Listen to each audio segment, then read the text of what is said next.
right, we're back with another edition of the Wakulla County 4-H podcast. We have Dr. Rachel Pienta here in the studio with us. And Rachel, what's coming up? Hi, Doug. We are getting ready for our annual Wakulla Extension Open House and 4-H Club preview.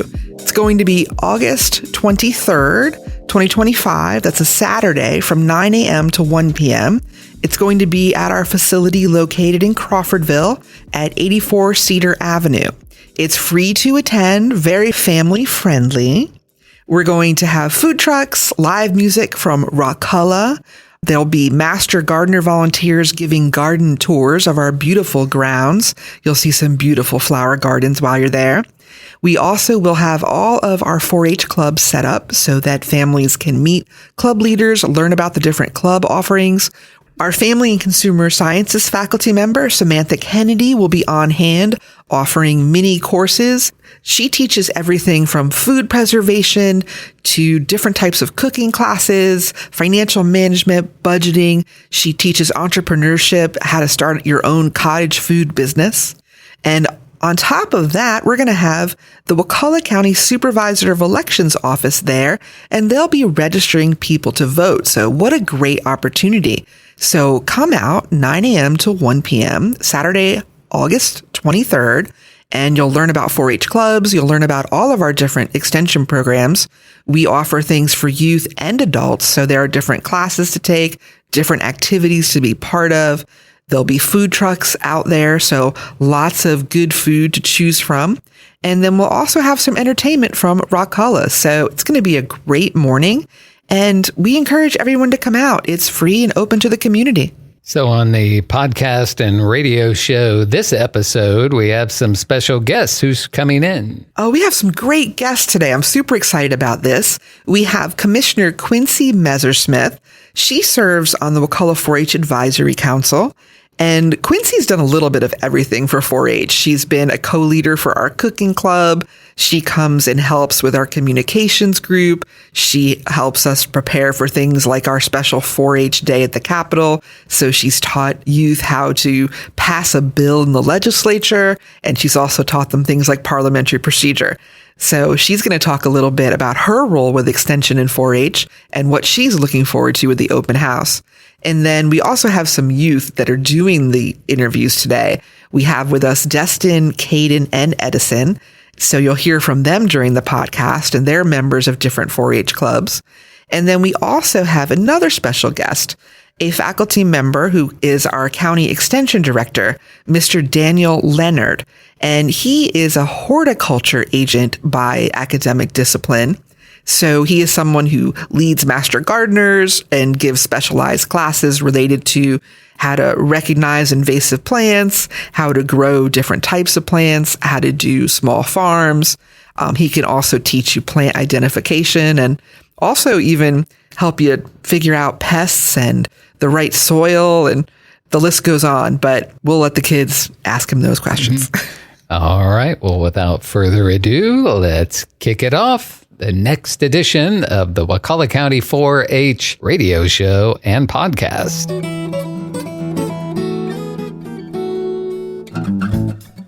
Hello, my name is Edison with the Wakulla County 4-H Future Leaders of Wakulla Club, and I'm here with Miss Quincee Messersmith. How are you today? I'm great, Edison. How are you today? I'm good. So I'm here going to ask you some questions, The first one, can you tell us a little bit about yourself and what role you play in our beautiful county? Well, let's see. I play a lot of different roles in our beautiful county. I am a county commissioner there, but one of my favorite roles is serving on the 4-H Advisory Council Board. Oh, nice. By the way, what is your role with 4-H? My role with 4-H is an advisory council member, and I have served in that capacity for, I'm going to go with 9-ish years. 8 years. So that means that Dr. Pienta gets us together at least quarterly, and we kind of strategize about all of the things that 4-H can contribute to not only our youth, but our county as a whole. Oh, and that is probably extremely important, correct? That's very important. Oh, yeah. And why is 4-H important to Wakulla County? Well, I think that maybe your club probably hits the nail on the head with its name. So future leaders of Wakulla, I believe that 4-H has lots of roots that help most things grow, no pun intended, whether it's plants or children or adults or volunteers, anybody that's seeking to make our county a better place, they can come to 4-H and find it. Mm-hmm. So what other services offered by Extension are available to citizens? Oh, wow. Let's see. We have a garden club. You can bring your soil in to be tested. We have a summer camp for kids. What other fun adult things do we have for adults? We have lots of room for volunteers to come help us. We have cooking camps and cooking clubs, and probably anything that you want to get involved in. 4-H can figure out how to make that happen. Man, that sounds really fun. Do you have a favorite memory while participating in 4-H events? One favorite memory, Edison? Let's see. Probably one of my most vivid memories was during our cooking club when the children got introduced to how to make German food with my cooking club partner. That's a fun memory because I don't think they've ever forgotten that. And there's probably too many memories to list, but the good news is that every time we get together, we make a new memory. So sweet. All right, Edison, so now I have a question for you, and it's going to be big. You ready? What is your favorite thing about 4-H? Oh, that's easy. My favorite thing about 4-H is helping out people, meeting new people, and just being there to make people laugh as well. That sounds perfect. You got a big future ahead of you, Edison. Thank you. Thank you.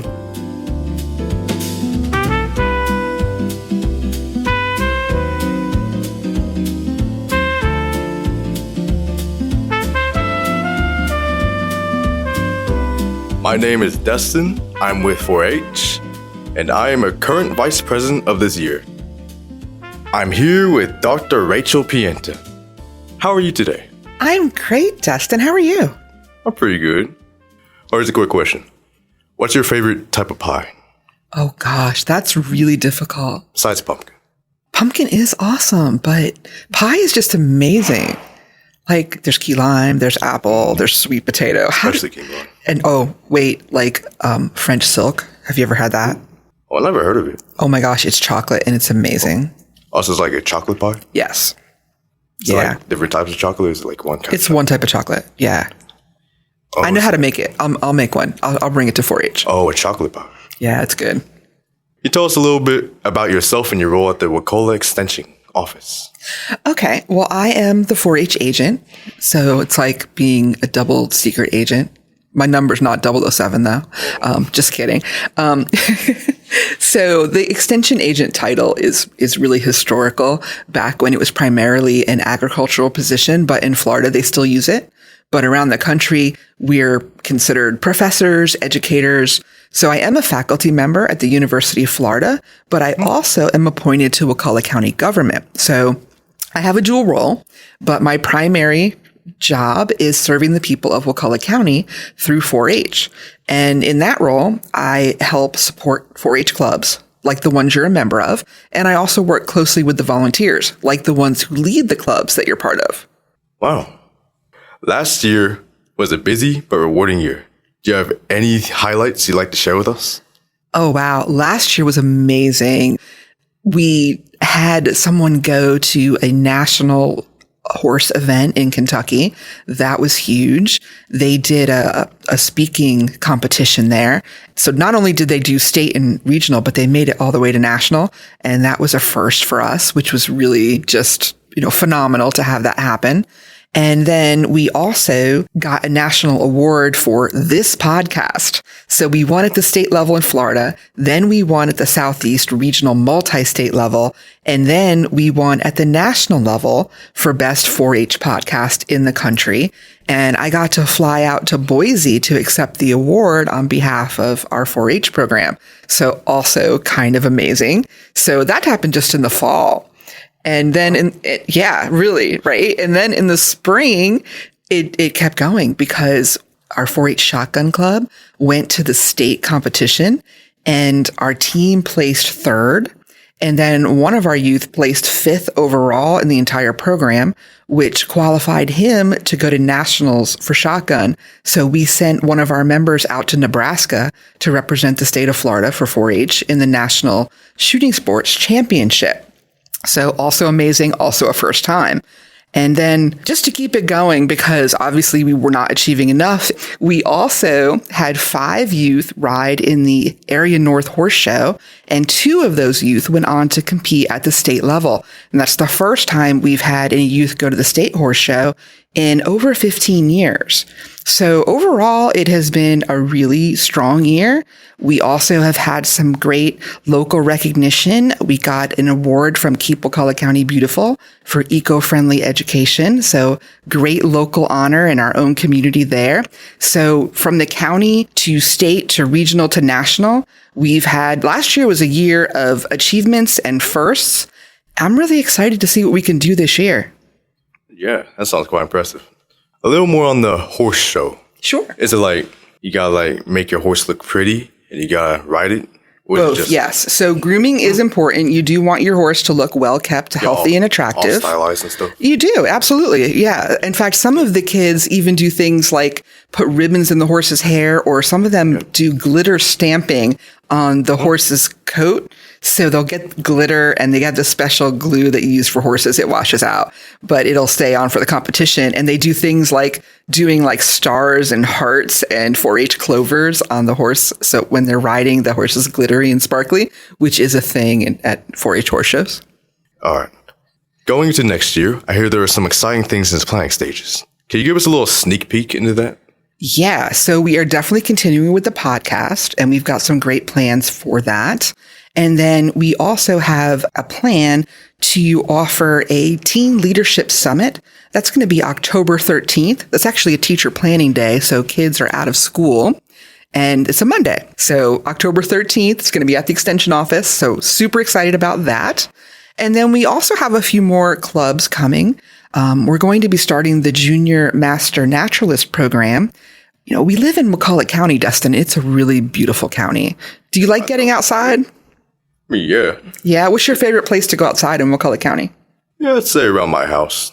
Hickory Park. Yeah. Yeah, I live right next to it. Oh, It's nice. a really beautiful So park. downtown Crawfordville. Yeah. Yeah. Yeah. And it's pretty. There's parks and everything. If they bring out Sonic. And they do have a Sonic right there. Yes, that is true. Now, I really love, oh gosh, there's a few places. I love Wakulla Springs. And I also love going out to Mash's Sands. And I love the St. Mark's Wildlife Refuge as well.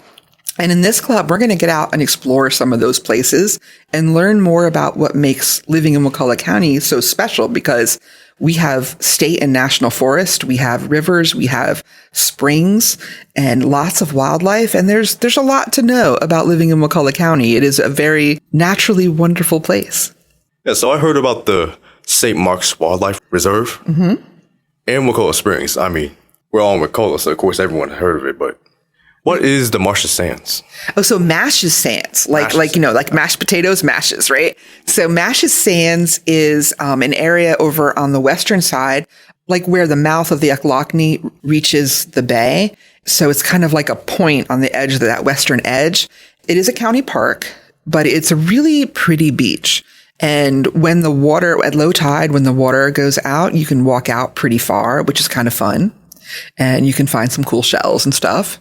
So it's a nice place to go walking. I like to go out at sunrise and take pictures, just because it just looks like you're just going to like walk off the edge of the earth. It's really cool. Have you been to that lighthouse that's been somewhere down here? Yeah. The lighthouse is at St. Mark's. Yeah, St. Mark's Lighthouse. One time my family went there, and like instead of normal sunny, it was just all foggy.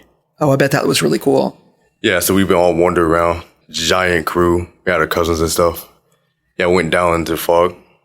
Yeah, it is super awesome. I've been out there in the fog, and it's very spooky. Again, the theme going out in early morning. If you go out just at dawn, you're going to see lots of cool wildlife, because that's when they're still active and the birds come out. And so you can see some very rare birds. Like there is a flamingo that hangs out in that refuge. And then also I really like the roseate spoonbills. They're pink birds. They're really pretty. Kind of like flamingos, huh? They kind of are, but they're a little fluffier, I think. Fluffy flamingo. They don't have the same like long legs. All right. And a big conversation right now is our 4-H open house is coming up. Can you explain what this is and what the community can expect to see here? So the 4-H open house is really where we kick off the 4-H club year, and our club year runs from September through May, and that's where we do all of our club activities, whether it's horseback riding or raising chickens or archery practice or your club, Future Leaders of Wakulla. So we have these different clubs, and they meet basically during the school year, 1 to 2 times a month, depending on the club. And so at the 4-H open house, you can go and meet club leaders, learn about the different club offerings, and basically get acquainted with everything we have to offer. But in addition, we also feature other extension programs, such as our Master Gardener Volunteers, which is an adult gardening program. We also offer family and consumer sciences classes, and that's everything from cooking to preserving food to budgeting, how to buy a house, mental health and wellness. So we have a lot of other classes for adults as well as what we do for youth. And then in addition, we're going to have some great guests, such as the Wakulla Supervisor of Elections. They're going to be out there registering people to vote, which is really a great thing to do. And especially for those folks who come to vote at the extension office, because we're a voting precinct in our arena as well. So when at election time, we put over a whole building of our facility and it becomes a polling place for the community. So people do show up there to do that. But anybody can come to register to vote, even if it's not your precinct. And then in addition, we're going to have some food trucks. Pretty excited about that. And and we're going to have Wakulla playing music. So music, food, some cool classes. The Master Gardeners are also going to give tours of our beautiful garden spaces. We have several spaces that they garden and maintain. We have a lot of beautiful flowers blooming right now. Really amazing. The pollinators are loving it. I saw a hummingbird when I was out there walking last week. Super cool. How can members in our community get involved as youth or adult volunteers? That's a great question, Destyn. So if you're a youth, then your parents can register you for 4-H. And the annual fee for ages 8 to 18 is $25. If you have a youth ages 5, 6, or 7, we currently do not charge a fee for those youth. So it's a bargain for the little ones. But then as they get older, it does get a little more expensive because we have a few expenses to cover, and that base level fee helps us with that. Now, if you're an adult, you can register to be a volunteer. And we do a level 2 screening process, and we have some classes that our volunteers take. And then we also provide support and additional training throughout the year. And there are different roles to play. You can be a club assistant, you can be a project leader, you can be an episodic volunteer who occasionally comes out to help, or you can just go all in and be a club leader or organizational leader and really take more of a leadership role. And then we also have our advisory council as well, which is a group of adults who come together sort of as a steering committee for 4-H, but they also do hands-on support of 4-H as well, which include everything from helping to judge contests, to helping out at a club, to helping us table at a festival. They help us put on our annual Clover Gala, which is an event where it's a combination fundraiser, volunteer, partner recognition event. And we do that at Wakulla Springs Lodge every year.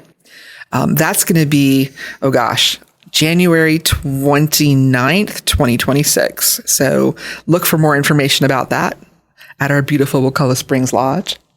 All right. And I think that's about it. I'd like to thank you, Miss Rachel, or should I say doctor? I do answer to both. Thank you, Destyn.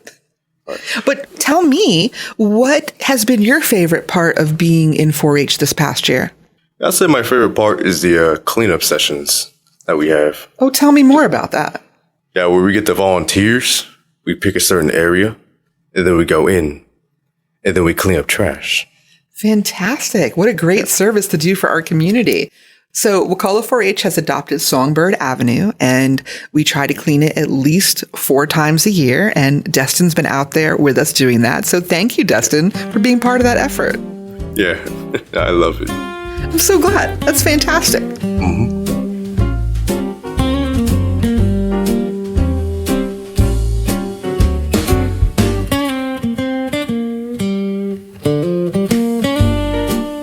My name is Caden with Wakulla 4-H. I am this year's president of Future Leaders of Wakulla Club, here to speak with Mr. Daniel Leonard.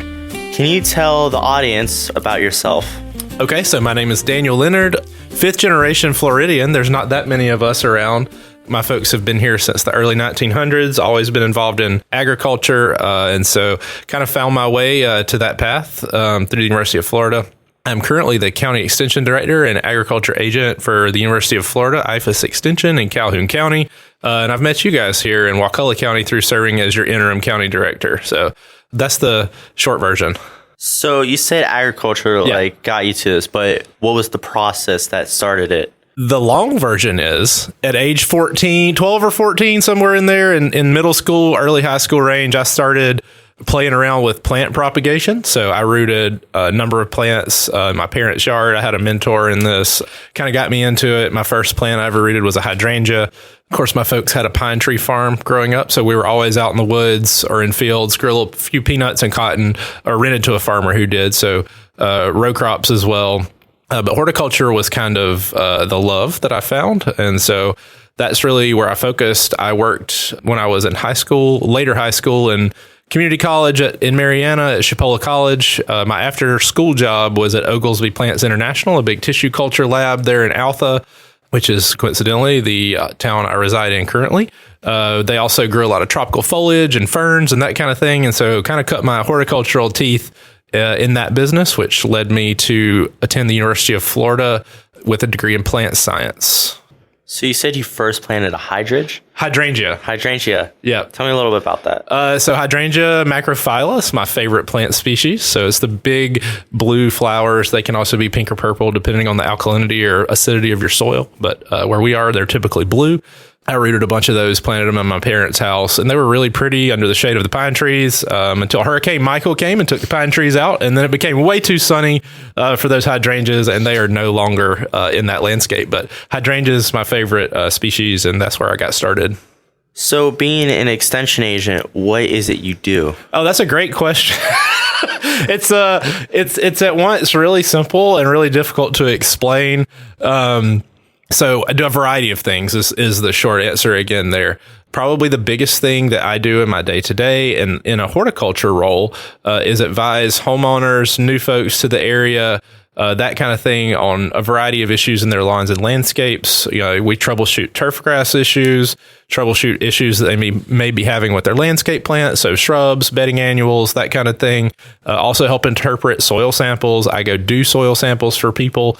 All kinds of stuff. The occasional irrigation calibration. We make site visits, do a lot of that kind of thing. And on the ag side, because I do work in a small county, Calhoun County is my home.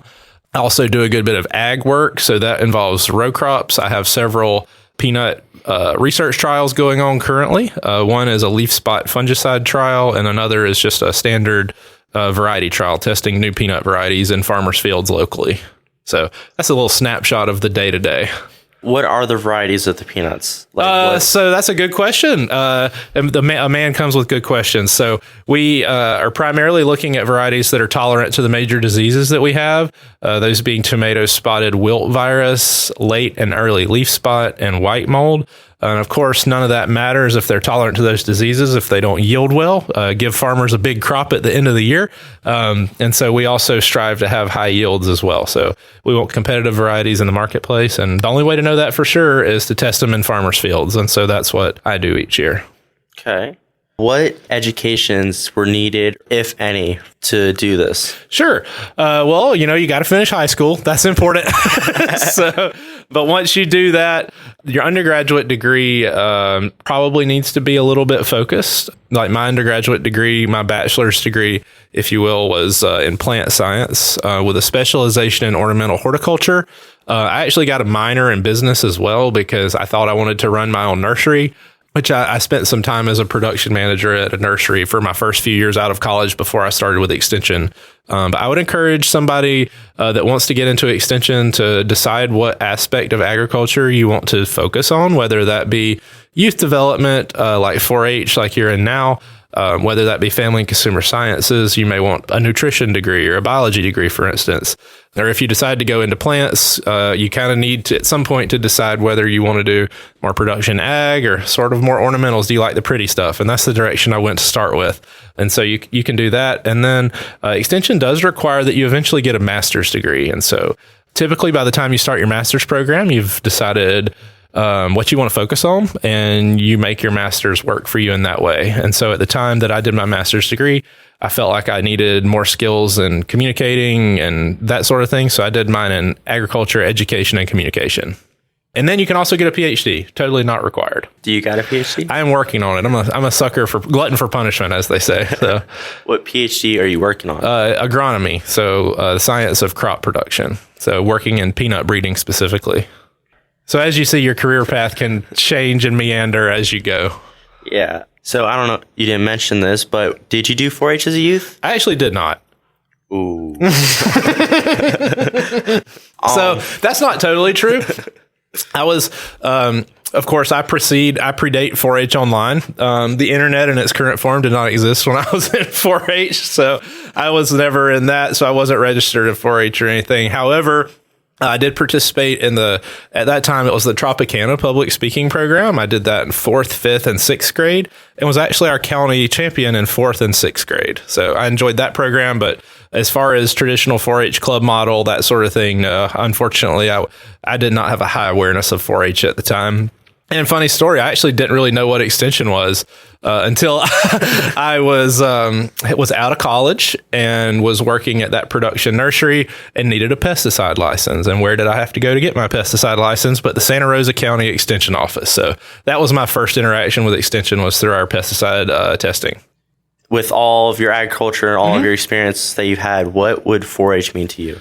For me personally, growing up, I felt like had I been involved in 4-H, I would have had more opportunities to do leadership development stuff like you guys are doing right now, learning a variety of new skills, being more plugged into Florida ag and that sort of thing. But as far as in my profession, I'm also in our county, in Calhoun County, I'm our archery club leader. And just in that club, I think you can use that club as an example for all of them. In that I've seen youth when they come in, maybe they don't know a whole lot about archery. Maybe they're pretty timid as far as even picking up a bow and drawing it back, interacting with other kids. And then by the end of the year, end of a couple of years in the club, all of a sudden, their personality, while hasn't totally changed, but they've certainly grown in their personalities. They've become less shy. They've become more confident in themselves, just gained a variety of life skills that are important. And honestly, if I had to sum up the value of 4-H in one sentence, I think it helps you grow as a person and develop life skills. I would definitely say this helps because, I've 4 years now and I've been doing this, and I've definitely said I've grown a lot. Exactly. So someone wants to do what you do. What advice would you give them? I'm not sure I would recommend it. But if I did, I would say I think one of the most valuable things for me in deciding what I want to do and where I want to go in my career was just getting out there, searching for some internships. If you're still in middle school, you're in high school, start looking for a summer job, an afternoon job here and there. Maybe you think you want to work with animals, volunteer at a vet clinic, try to get on as part-time help at a local ranch or something like that. If you want to work at plants, try to get on at a local nursery. It's hard work, but it's fun and can kind of give you an appreciation of what it takes to grow plants and to sell them and make that a career. And so that would be my first recommendation, is just kind of, if you think you're interested in something, just get in at a base level in some way like that, whether it be through volunteering or a part-time job, and see if you like it, see if it's for you. I thought I wanted to be a lawyer when I was growing up, and I interned with a lawyer for a summer and decided that wasn't for me. So that was the most valuable thing I could have ever done, because I'd have been miserable in that career had I never gone and spent some time with them in a courtroom. What would you say to community members why it's important to get involved? Involved how? And it let's just say with their community. So your community's not going to grow if people aren't involved, and it's certainly not going to grow in the way you want it to if you're not involved. If you don't have any say, how can you expect things to change or to be a way that you want them to be? So in any community, whether it's the agricultural community or just your local community or your 4-H community, if you want to see change in your local 4-H club, I would suggest you become a volunteer. Right. The folks in the room, I see some nodding. Yeah, there you go. So if there's a club you want to see, something like that, there's no time like the present and no person like you to get that started. All right. That was all my questions. Do you have any questions that you'd like to ask? So how did you get involved in 4-H? So I didn't even have an awareness of it. So how did it get started for you? When we first actually moved up, like the day we moved up was my first meeting. And Moved up for like what? we moved up from West Palm. Oh, okay. I lived there for about 11 years, 12. Okay. Did you know that per dollar amount, Farmgate, Palm Beach County is the most valuable agricultural county east of the Mississippi River? Really? They sure are. Yep. Well, Sugarcane, vegetables, cows, horticultural products, a lot of stuff. now you don't see it as much because there's not a lot of fields of stuff there anymore. You got to get off the beach west of 95 for sure. Yep. So I think how I really got involved, Mom was like, hey, there's this thing, it'd be great to try. I was like, I don't know. And the next thing you know, I'm here now, 4 years later. 4 years later, it's a whole family affair. So it was more of my mom that got me involved. Okay. So what do you like most about being in 4-H? Ooh, I would say it's a great development program. Okay. In the end goal, it's about the factor when you look back, it actually helps you a lot more than you thought. I'm going to give him a hard question. So tell me a way you think you've developed in 4-H. Well, I never thought I would be doing this. Okay. I'll say that. I never thought I'd get to state level or any of that with like competitions. Never thought I'd be president of a program, or I never thought, I'd be doing these projects like our recent one where we went out in the community and talked. And I definitely didn't think it was get top 3. So you think you had less confidence in yourself 3 or 4 years ago than now? Yes, there was definitely not the confidence there. Okay. Yeah, and confidence probably comes from learning some skills and abilities too, it sounds like. Yes, there was a lot of learning that I did. Cool. And my last question for you, I think. So obviously you've still got a lot of time ahead of you, but what do you want to do next? What's next in your step towards whatever career you think you might want? Right now, it is in a criminology area. Okay. I'm in between a couple of things, so it's more of that deciding factor that's going on right now. Yeah, I'm still not sure what I want to be when I grow up, so you got plenty of time. I don't think I have any more questions to turn back on you. All right, well, thank you for your time. Absolutely, it's been a pleasure.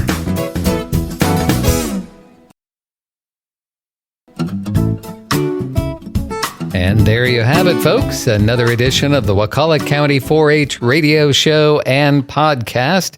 Again, Dr. Rachel Pienta back in the studio with us. And Rachel, what did you think of this particular show? What a great episode. I swear, I always learn more every time we do these podcasts, Doug. Between the things that the youth have to say and our guests and the conversations that happen between them, it's a great listen. I hope everyone enjoys it as much as I did.